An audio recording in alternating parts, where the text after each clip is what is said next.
and welcome to News Express. Let's take a look at latest breaking news.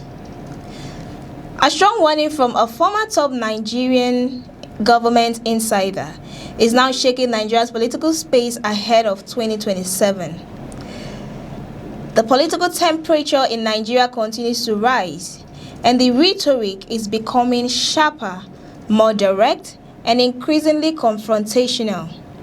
As the country inches closer to the 2027 general elections, another powerful voice has entered the debate, delivering a stark warning to the ruling party. This time, it is not just opposition figures raising concerns. It is a former insider of the system, a man who once stood at the very center of government operations, now predicting a dramatic political upset. Babachir Lawal, a former secretary to the government of the Federation, has declared that the ruling APC will suffer what he described as a woeful defeat if the 2027 elections are conducted in a truly free and fair manner. This is not a casual remark or a passing criticism. It is a bold assertion that strikes at the heart of the legitimacy of the current political order and raises serious questions about the future of democracy in Nigeria. Speaking during an appearance on Politics on Today Channel's television, Lawal did not hold back. His message was clear and uncompromising. According to him, the current administration is fully aware of its political vulnerability and is therefore unwilling to risk a genuinely transparent electoral process. In his view, the only way the ruling party can retain power is by avoiding a level playing field. This is a serious allegation and one that carries significant implications. Lawal went further, suggesting that the administration is deliberately steering Nigeria into a one-party system. This claim introduces a deeper layer to the political conversation, shifting it from electoral competition to concerns about democratic erosion.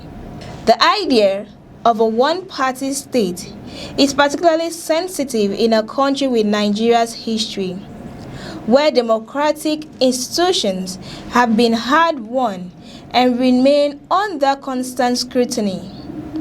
His words reflect a growing sentiment amongst sections of the opposition that the political space is shrinking. According to this perspective, the ruling party is consolidating power in a way that makes meaningful competition increasingly difficult. Whether this perception is widely shared or politically motivated remains a subject of debate, but it is undeniably shaping the narrative ahead of 2027. When pressed to provide evidence for his claims, he maintained that his position was backed by empirical data. However, he declined to disclose the specifics, describing them as internal party information. This response leaves room for skepticism, but it also reflects a common practice in politics, where strategic data is closely guarded. The absence of publicly available evidence does not necessarily invalidate his claim, but it does make it harder to independently verify. What makes this development particularly significant is Lawal's current political alignment. He is now a prominent figure within the ADC, a party that is positioning itself as a key player in the opposition landscape. His statements, therefore, serve a dual purpose. They are both a critique of the current administration and a rally call for opposition forces to unite and challenge the status quo. But the story does not end there. At the same time that Lawal is making these claims, the ADC is locked in a confrontation with the country's electoral body, the INEC. This dispute adds another layer of complexity to an already tense political environment and raises questions about the integrity of the electoral process itself. INEC recently announced that it will suspend recognition of a faction within the party led by David Mark, pending the outcome of a court case. In addition, the Commission stated that it will not monitor the party's congresses and convention. Those decisions are significant because they directly affect the party's ability to organize, mobilize, and prepare for the future elections. For any political party, recognition by the Electoral Commission is not just a formality. It is a critical component of legitimacy. Without it, participation in the electoral process becomes uncertain, and internal cohesion can be undermined. INEC's stance, therefore, represents a major challenge for the ADC at a time when it is trying to establish itself as a credible alternative to the ruling party. Despite this, the ADC has chosen to push forward. The party went ahead with its internal processes, culminating in a national convention that Lawal described as successful. This decision reflects a deliberate strategy to assert independence and demonstrate resilience in the face of institutional resistance.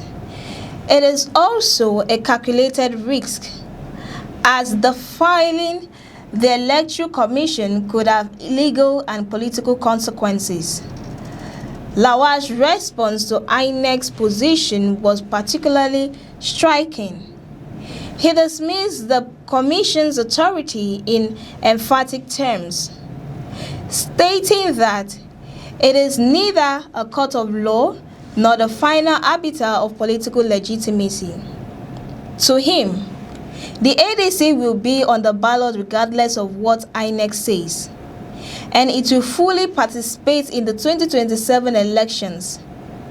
This statement underscores a broader tension between political actors and regulatory institutions, a tension that could have far-reaching implications for the electoral process. At its core, this confrontation raises a fundamental question, and the question is, who ultimately determines the legitimacy of a political party in Nigeria? Is it the Electoral Commission, the courts, or the political process itself? Well, the answer is not straightforward, and it is likely to be contested in the months and years ahead. But beyond the institutional conflicts, Lawal also sought to position the ADC as a party with solutions to Nigeria's challenges. However, he made it clear that the immediate priority is not policy development but political change. In his words, the first objective is to stop the current administration from continuing on its present course. This framing is significant because it reflects a broader strategy within the opposition.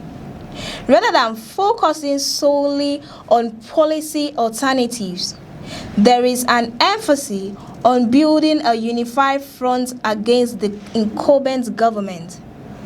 The idea is that removing the current administration is a necessary first step before any meaningful reforms can be implemented. This approach, however, is not without its critics. Some critics argue that opposition parties need to offer more than just resistance.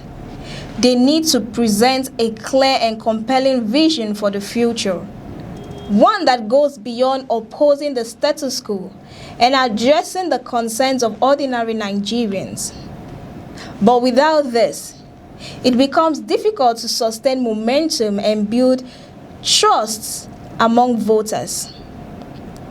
At the same time, The ruling party is likely to remain passive in the face of these challenges.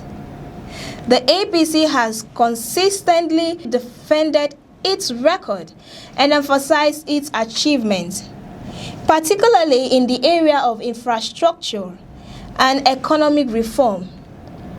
It is also expected to leverage the advantages of incumbency, including access to resources and established political networks. These factors will play a crucial role in shaping the dynamics of the 2027 election.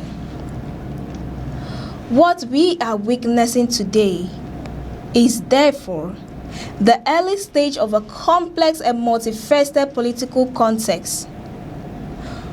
On one side, opposition figures like Lawal are raising concerns about electoral fairness and calling for change.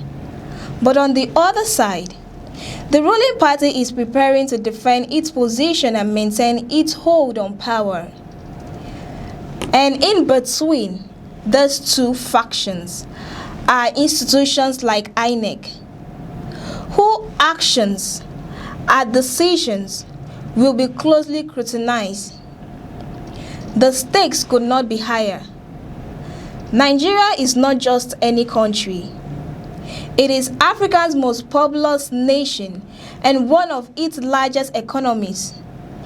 The outcome of its elections has implications not only for its own citizens but also for the broader region. It has stability, governance, and democratic integrity are all on the line. As the political discourse intensifies, it is important to separate rhetoric from reality. Statements like Lawal's are designed to provoke, to mobilize, and to shape public perception. They are part of a larger narrative that is still unfolding. Whether they will translate into tangible political outcomes remains to be seen. But what is clear, however, is that the road to 2027 will be anything but smooth. There will be debates, disagreements, and possibly even deeper conflicts. Alliances will be formed and broken. Strategies will evolve. And through it all, the Nigerian people will be watching, evaluating, and ultimately deciding the direction of their country. In the end, that is what democracy is about. Not just the competition for power, but the participation of citizens in shaping their future. As this story continues to develop, one thing is certain: the conversation has already begun, and it is only going to get louder. That's the latest on News Express. Keep the conversation going. Like, share, subscribe, and lend your voice in the comments section. I am Kasitoni. Many thanks for watching. Do have a lovely day, and don't forget to always stay informed. Bye for now.